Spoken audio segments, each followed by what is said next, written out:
Сүндеттеу салты кімнен қалған? Ыбырайым пайғамбардан қалды. Бірден мынадай оқиға болды. Тәңірі тағала Жебірейілге досым Мұхамбеттің дүниеге келер сәті жақындады. Таңсәріде ұйықтамай отырған пендемнің үстіне Мұхамбеттің нұрын шаш деді. Жебірейіл сахарда ояу отырған тақуаны таппады. Азар деген бір дінсіз ғана пұт жонып отыр екен. Періште Құдайға келіп көрген жайын баяндады. Жаббар хақ айтты. Ендеше сол Азардың беліне шаш деді. Жебірейіл түсінбей, «О Тәңірім, ол саған емес пұтқа табынады. Оған қалайша Әзіреті Мұхамбеттің нұрын шашып, белінен пайғамбар шығарасың» деді. «Әй Жебірейіл, мен шебер Алламын. Бір іс бастасам, ақырын әуелден көріп біліп тұрамын. Азардың ұлы дүниеге келген соң, оны сүндеттейсің. Бұл оның мұсылмандығын білдірсін» деді. Азардың ұлы 7 жасқа келгенде оны сүндеттеді. Бала мұсылман болып шыға келді. Бұл жас бала Ыбырайым пайғамбар еді. Тұсаукесер кімнен қалған? Адам ата мен Хауа анадан қалды. Әуелде Тәңірі тағала Әбілет пен Тәбілет деген екі мақұлықты жаратып жер бетіне жіберді. Олар жерге түсе сала некесіз қосылып, ұрпақ көбейтіп, дүниенің астан кестеңін шығарды. Әбілет пен Тәбілеттің алғашқы некесіз туған баласы Ібіліс екен. Одан кейін ашына, дию, жын, пері, түлен, құлан, үбе, мыстан, жез тырнақтар дүниеге келіпті. Дүниені әбден бұлғаған соң періштелер Әбілет пен Тәбілетті тозаққа кетеді. Бір күні Адам ата мен Хауа да жер бетіне түсетін болды. Оларды азғыру үшін Әбілет пен Тәбілеттің ұрпағы күтіп тұрды. Тәңірі тағала Жебірейілге бұйырып, пейіште Адам мен Хауаның тұсауын байлап жер бетіне түскенде кес. Ібілістің торынан сүрінбей өтсін деді. Жебірейіл әмірді бұлжытпай орындады. Адам мен Хауаның табаны жерге тиген соң 7 қадам жүргізді де тұсауын кесті. Не себепті ит далада, мысық үйдің ішінде өмір сүреді? Себебі ит адамның кіндігінен, яғни сыртынан жаралды. Ал мысық адамның өтінен, яғни ішінен жаралды. Адамның сырты лас, іші таза болып келеді. Сондықтан ит тыста, мысық іште өмір сүреді. Құдай тағала адамның қай дене мүшесінен жануарлардың пошымын жасады? Әлімсақта ұлық Алла адамның бүкіл дене мүшесінен, ішек қарын ағзаларынан аң құс біткеннің бәрін сомдап жасап қойды. Әуел адамның көзіндегі топырақтан бір түйіршік алды да, одан түлкіні жаратты. Түлкінің екі көзі ойнақшып, адамды алдап кететін айлакер қасиеті содан қалыпты. Кірпіктен бір түйіршік құмды алып қоянды жаратты. Қоянның кірпіктері дірілдеп қорқып тұратын мінезі содан қалды. Адамның қасынан аққуды жаратты. Осылайша аққу һәм кербез, һәм сымбатты құсқа айналды. Адамның мұрнынан титтей балшық алып, одан тышқанды мүсіндеді. Тышқанның иіс сезгіш қасиеті осыдан қалыпты.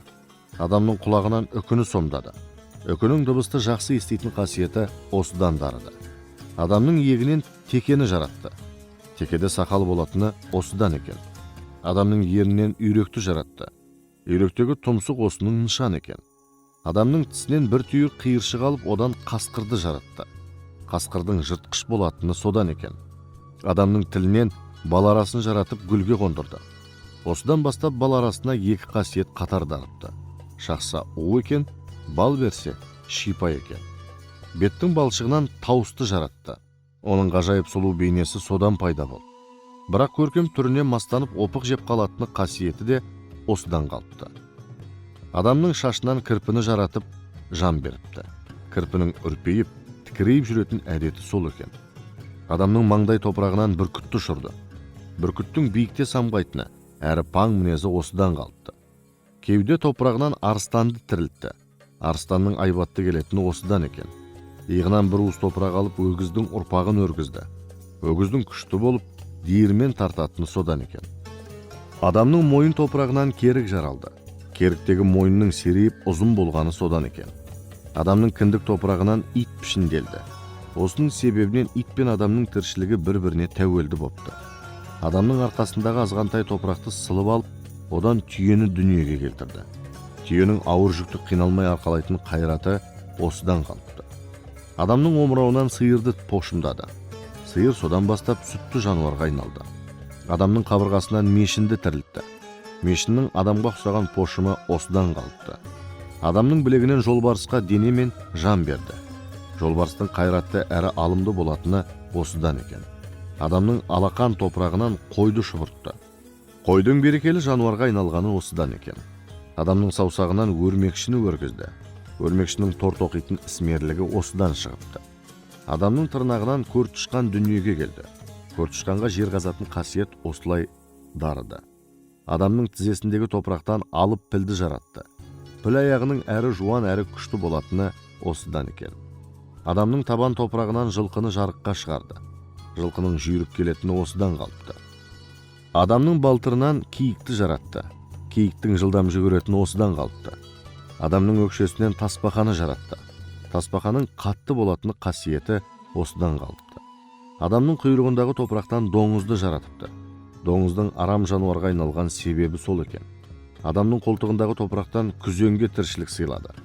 Күзеннің сасық болатыны содан екен. Адамның әуретті жерінен жарғанат пайда болыпты. Жарғанат содан бастап күндіз ұшуға ұялып, тек түнде ғана тіршілігін жасайды екен. Адамның шегінен жылан жаралыпты. Жылан азығының асқазанда емес, ұзын сонар бойында қорытылатыны осыдан екен.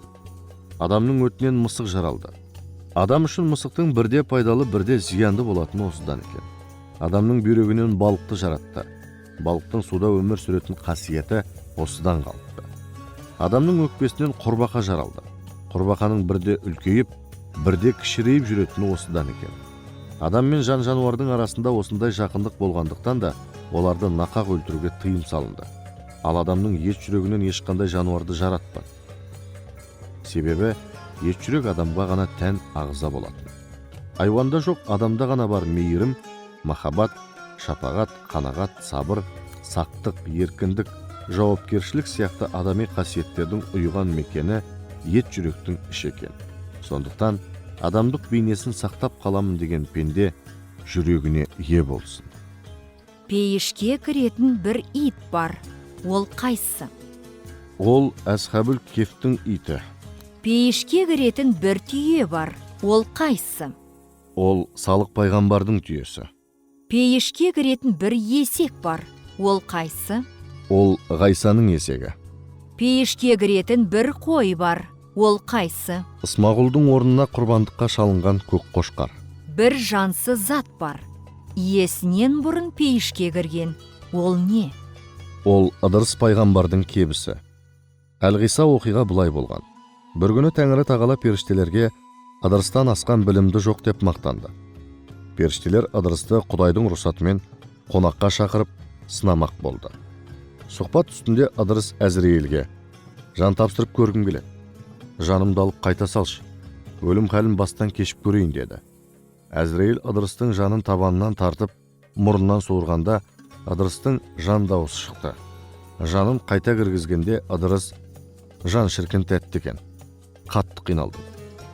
Адамның өлімнен не үшін қорқатынын енді түсіндім. Ысырапыл сүр үрлегенде дүние астан кестең болады екен. Сол құдіретті көргім келеді. Сүр үрлеші деді Ысырапылға. Құдай досының көңілін қимай, ол кернейін тартты. Керней тартқанда Ыдырыстың зәресі қалмады. Сүрдің дауысы зәрлі екен. Айбатынан 18 мың ғалам дірілдеді. Зәрем зәр түбіне кетті. Енді қыл көпірден өтіп, 7 тозақты көргім келеді деді.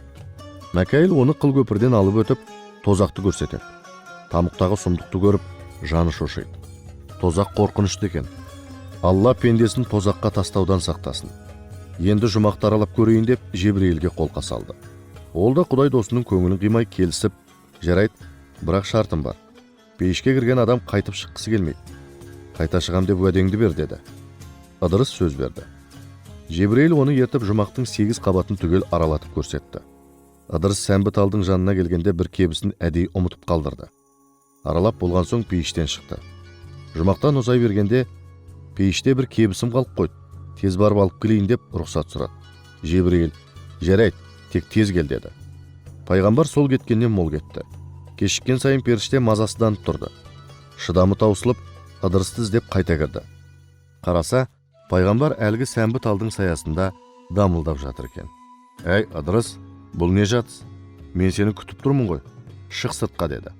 Пайғамбар таңданып: шыққаны қалай? Жұмаққа бір кірген адам қайта шықпайды деп өзің айттың ғой деді. Иә, бірақ сен қайта шығамын деп уәде бергенсің. Мен уәдемде тұрып пейіштен шықтым. Екіншісінде кебісімді алу үшін кірдім. Ол кезде уәде бергенім жоқ. Адам жұмаққа кіру үшін алдымен өліп қайта тірілу керек. Оны білем. Әлгінде Әзірейіл жанымды алғанда бір өліп тірілгенмін. Адам қайта тірілу үшін қиямет болу керек. Әлгінде Ысырапыл сүріледі. Мен қияметтің дауысын естідім ғой деді. Сөзден жеңіліп бара жатқан Жебірейіл сасқалақтап, жұмаққа кірер алдын қыл көпірден өту керек деді. Сонда Ыдырыс, Мәкәйілмен бірге қыл көпірден өтіп, тозақты аралап шыққаным есіңнен шығып кетті ме деп сұрады. Періште сөзден жеңілді. Сол кезде Жаббархақ, әй Жебірейіл, сөз тапқанға қолқа жоқ. Оны білімді деп айттым ғой. Ыдырыс айласын асырды. Енді оның жұмақта мәңгі бақи қалуына рұқсат деді. Осылайша Ыдырыс пейіштен мекен алды. Бірақ пейішке оның өзінен бұрын кебісі бірінші кірген деседі. Бір мақұлық бар. Адам ата заманнан ашырды. Ноқтың топанды өзіне азық тапты. Ол не? Ол жылан еді. Әуелде жылан пейіштің күзетшісі болды. Бір күні Ібілісті пейішке кіргізіп, Тәңірдің қаһарына ұшырады. Аяқ қолынан түгел айырылып жерге түсті. Жазасы ретінде Тәңір оған ризық бермеді. Топан суда Ноқ пайғамбардың кемесінде болмаған екі мақұлық бар. Ол қайсы? Оның бірі қарлығаш, бірі маса еді. Ноқ кемесін тышқан тесіп, ішін су жайлағанда жылан бүкіл денесімен тесікті бітеді. Ұзақ уақыт мұздай суда жатқандықтан денесін суық жайлады. Жылан денесінің мұздай болатыны содан қалыпты. Оның үнемі алтын бар жерді мекендеп, алтынның буына денесін қыздырып жататыны осы екен. Жылан тесікті бітерде Ноққа арыз айтты. Маған Тәңірі тағаладан ризық бұйырмады. Сен пайғамбарсың. Алладан сұрап рахаттанып жейтін сүйікті асымды алып бер деді. Ноқ келісті. Топан су тартылып кеме Қазғұрт тауында аман есен жағаға шықты. Жылан Ноқтан уәдесін сұрады. Пайғамбар, не жегің келеді деді. Жылан, мен өзім таңдаймын. Қайсысын ұнатамын, соны сүйікті ризығым етіп бектесің деді. Ноқ амалсыз келісті. Әубаста кемеге мінерде Ноқ пайғамбар жыланмен шаянға қарап, кемеде біреуді шағып алып жаралап жүрерсіңдер. Уларыңды тастаңдар деп әмір еткен еді. Жылан улы тісін, шаян тікенін тастап кемеге кірген болатын. Бірақ Құдайдың құдіретімен жыланның улы тісінен маса, шаянның тікенінен сона пайда бола кетті. Оларды ызылдап кеме ішіне кіріп алған екен. Жылан дәмді қан іздеуге масаны жұмсады. Жәндік зуылдап ұша жөнелді. Барлық жануардың қанын сорып тәтті азық іздеді. Ең соңында бесікте жатқан Ноқтың немересінің бетіне қонды. Қанын сорып көріп еді, тәтті екен. Қуанып жыланға хабарлауға асықты. Сол сәтте Тәңірі тағала қарлығашты жаратты да, масаның жолын тұт, менің пайғамбарыма зияны тимесін деп әмір берді. Әдегенше қарлығаш масаның алдынан ұшып шықты. Маса жыланның тілінен жаралғасын, ол заманда сөйлей алатын қасиеті бар еді. Қарлығаш, әу маса, ең тәтті қан ненікі деп сұрады. Адамдікі деді маса. Қанеки, мен де дәмін татып көрейін деді. Маса тілін шығарып еді, қарлығаш тілін жұлып алды. Маса ызыңдап сөйлей алмай қалды. Тілінен айырылып жыланға келді. Жылан, тәтті қанды таптың ба деді. Маса ызыңдап сөйлей алмады. Ненің қаны тәтті деп жылан екінші рет сұрады. Сол кезде қарлығаш шыға келіп, мен жолығып сұрағанда құрбақа деп еді. Құрбақаның қаны тәтті деді. Жылан бір нәрсенің болғанын сезді. Ендеше маса неге сөйлей алмай қалды деді. Қарлығаш, ол қомаға екен. Тәттіге құнығып өзінің тілін жұтып қойған деді. Сол кезде Ноқ пайғамбар қолын жайып, уа Тәңірім, жыланның азық етіп құрбақаны бер деп дұға етті. Жылан бұрын пейіште мекендеген еді. Қарлығаштың денесінен пейіштің иісін сезіп қойды. Заматта қарлығашқа тап берді. Қарлығаш жалт берді. Жылан оның құйрығынан тістеп жұлып алды. Содан бастап қарлығаштың құйрығы айыр болып қалды. Адамның жанына жақын өмір сүріпті. Біздің түркі жұртында қарлығаш қай үйге қонса, сол үйде береке болады деп ырымдайды. Не себепті Жәбірейіл, Әзірейіл, Мәкәйіл, Ысырапылдың дәрежесі өзге періштелерден артық болды? Әлімсақта бүкіл періште ілім сайысында жеңілген соң Тәңірі тағала адамға сәжде етіңдер деп бұйырды. Сол кезде 4 мұқарап періштенің маңдайы сәждеге бірінші боп тиді. Сол себептен дәрежелері өзгеге қарағанда кемелденіп шыға келді. Кекшілдік кімнен қалды? Ібілістен қалды. Ол Алланың дәргейінен қуылған соң кеудесіне кекшілдіктің отын жақты. Осы кекшілдік дерті ақыретке дейін оған Алланың мейірім сипатын көрсетпейді. Адамның жаратылысы қанша жерден мықты болса да, бір әлсіз нүктесі бар еді. Ол қай тұсы? Ол адамның күмәншіл мінезі. Қабірге мазарды ең алғаш кім тұрғызды? Ыдырыс пайғамбар. Ол ілімнің соңына түсіп дүниені шарлап шыққан жалғыз пайғамбар еді. Жер бетінде оның табаны тимеген топырақ қалмады. Бір күні ол ілім білімнің күшімен Нұхтың заманын, оның кеме соғып жатқанын, топан су болатынын біліп қойды. Бүкіл жануар Нұхтың кемесіне тығылып аман қалады. Бірақ аруақтардың моласы қирап жоғалады екен. Ыдырысқа бір ой келді. Ол осының алдын алайын деп жер бетіндегі жүрегі таза момындардың мазарын салуда. Оларға құлпытас қоюды міндет етіп алды. Кейін топан су қаптап, жер бетін сел басқанда Ыдырыстың салған мазарларын қирата алмады. Топан су тартылған соң да ол мазарлар кейінгі заманға аман есен жетті. Сәлемдесу кімнен қалды? Ол сияр кітаптарда былай баяндалады. Тәңірі тағала ең әуелі Әзіреті Мұхаммед пайғамбардың нұрын жаратты. Ол нұрдың бір тамшысынан қалам мен лаухыны жасады. Сосын Алла тағала ол екеуіне менің сүйікті пайғамбарыма сәлем беріңдер деді. Ол екеуі Мұхаммедтің нұрына ассалаумағалейкум уа Мұхаммед деп сәлем берді. Уағалейкум ассалам уа рахматуллах уа баракатух деп пайғамбардың нұры сәлемді қабыл алды. Сол сәтте Алладан әуез жетіп, кімде-кім сәлем берсе, соған берекетім жауады. Кім сәлемді қабыл алса, саған жұмағым нәсіп болады деді. Алла тағала сәлем беруді әмір еткен соң, мұсылман баласы үшін сәлем беру парыз саналды. Пайғамбардың нұры сәлемді қабыл алған соң, сәлемді алу сүндетке айналды. Жердің аузы бар ма? Бар. Шебер Алла жерді жаратқанда оған тіл бітті. Ол тәңірге тахлил тәсбих айтып, 99 есімін зікірге қосты. Алла оған риза болып, қара жер, ықыласыңа разым. Сен ақыреттің көлеңкесі боласың. Адамзаттың 5 күн жалғандағы сынақ алаңы сенде өтеді. Адам ұрпағы пәни жалғанда еккен егінін ақыретте менен алатын болады деді. Жер, уа тәңірім, мен де сенің мәңгілік назарыңда болғым келеді. Сынақ алаңынан басқа маған қандайда бір нығметің нәсіп бола ма деп сұрады. Қара жер, қайғырма. Мен әділ құдаймын. Бір үйімді сенің бетіңе соғам.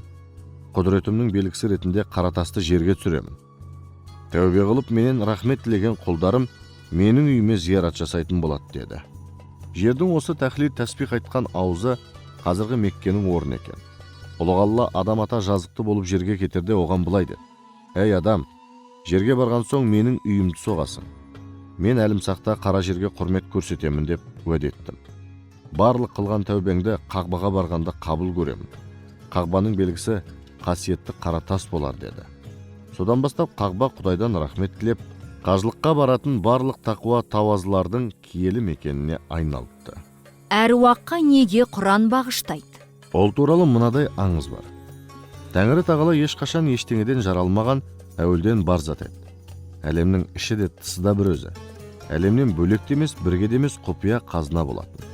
Жаббар хақ төрт түсі, шет шегі, бет келбеті, салмағы, мекені болмайтын мәңгілік құбылыс.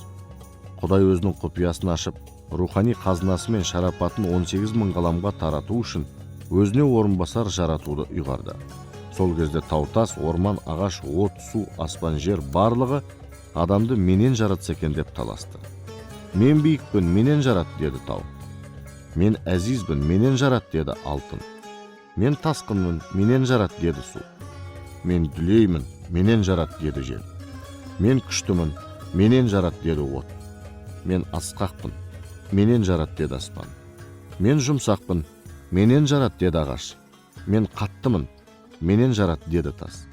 Сөйтіп барлығы таласып жатқанда жер ғана сынықтық танытып, мен мақұлық атаулының табанының астында жатамын. Ұлық Алла орынбасарын мұндай қадірсіз заттан жаратпас. Түбім топырақ, бүкіл күл қоқысты маған көмет, лас суды маған төгет. Мен бұл құрметке лайықты емеспін деп ойлайды. Сонда Тәңірі тағала: әй тау, сенде бір мін бар, тәкаппарсың, кішіреюді білмейсің. Алтын, сенде бір мін бар, баяның жоқ. Сыртың жылтырақ, ішің қалтырақ. Су, сенде де мін бар, тасығанда өткел бермейсің. Жел, сен тұрақсызсың, мінезің құбылмалы. От, сенің мінің қатыгезсің, жанғанда жақсы мен жаманды айырмайсың, жан-жағыңды жайпап кетесің. Аспан, сенің мінезің мақтаншақсың, өзіңнен басқаны көз келмейсің. Ағаш, сен әлсізсің, сынақта сынып кетесің. Тас, сен мейірімсізсің, жақынға жылуың жоқ деді. Сосын жерге қарап: адам тәнін сенен жаратамын, Сен кішіпейілсің. Менің ең жақсы көретін мінез құлқым осы. Бүкіл тіршілік иесі саған тәуелді болады. Мінездің ауыр, сабырлы, қойның толған береке. Алтын, күміс, ас, ауқат, түгел дерлік. Сенен өсіп шығады. Күллі мақұлық нәжісін саған төксе де, сен одан хош иісті гүл шығарасың. Лас су жерге сіңіп тәтті бұлаққа айналады. Жасаған жақсылығыңды міндетсіну сенде жоқ. Адам сенен жаралып өлген соң саған оралады. Адам ұрпағы тірісінде неғұрлым саған ұқсаса, соғұрлым менің алдында қадірлі болады деді. Осы кезде қара жер Алладан дат сұрады. Уа жаратушы ием, адамды менен жаратқаныңа қарсы емеспін. Олар қанша мыңдап жерленсе де, мен олардың денесін шертіп тәндерін топыраққа айналдырам. Бірақ адам баласы ғапылдықтан күнәні көп жасайды. Олар өмірден өткенде менің қойныма таудай күнәлар арқалап келеді.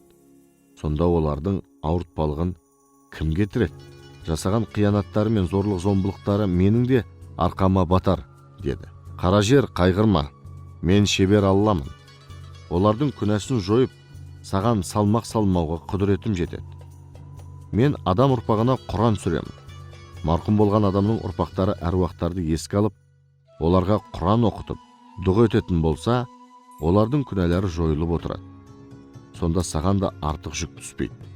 Мұсылмандар әруаққа Құран оқуды тоқтатқанша осылай жалғаса береді деді. Қара жер сонда барып тынышталыпты. Әруаққа Құран оқу салты тоқтағанда қара жер адамдардың күнәсін көтере алмай жарылып кетеді деседі. Ақыр заман осылай басталады екен.